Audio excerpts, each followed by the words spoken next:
One of the fastest ways to ruin your gaming experience is using high FPS. That's it. After that, your brain will feel brain dead. Suddenly, games that felt completely smooth before start feeling like a cute fucking turtle. Not slow exactly, just less responsive. Like there's a tiny delay sitting between your hand and the screen. And the funny part is, before even trying high FPS, most people think gamers are overreacting. They are like, bro, it's just extra frames. That's what everybody says. Until they actually try it. Because high FPS doesn't impress people the way better graphics do. Nobody opens a game at 144 frames per second and goes, wow, this looks photorealistic. The difference is more physical than visual. You feel it more than you see it.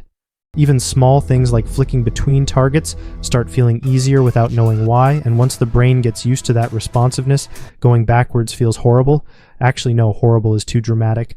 More like heavy.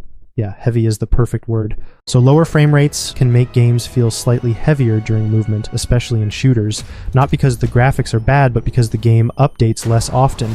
Every action takes a tiny bit longer to appear on screen, and individually those delays are tiny, but during gameplay, your brain notices repeated delays constantly. That's why aiming suddenly feels sharper at higher FPS, even if somebody can't explain the technical reason behind it. The strangest part is what happens outside gaming. After using high refresh rates long enough, people start noticing normal desktop movement too. Scrolling feels different. Moving the cursor feels different.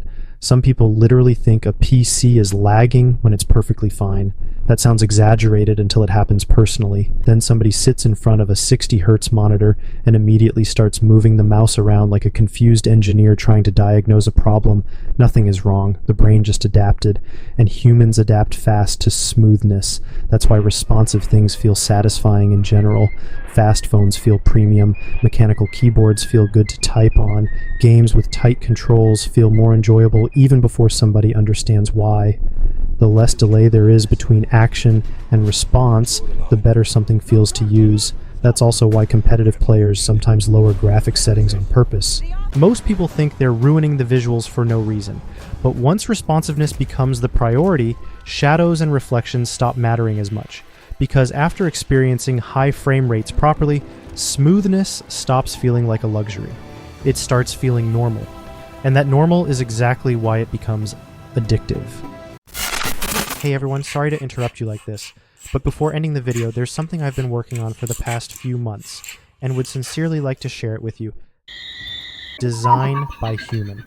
Since my childhood, I've always been curious about logos and the story behind them, and that curiosity is exactly the reason I built my own design studio. And honestly, I don't want this to feel like those big agencies where your project gets thrown around between people whom you don't even know. That's why here you'll work directly with me, and since I've just started, I'd only take a handful of projects before closing the enrollments. So if you're one of them, head to Design by Human.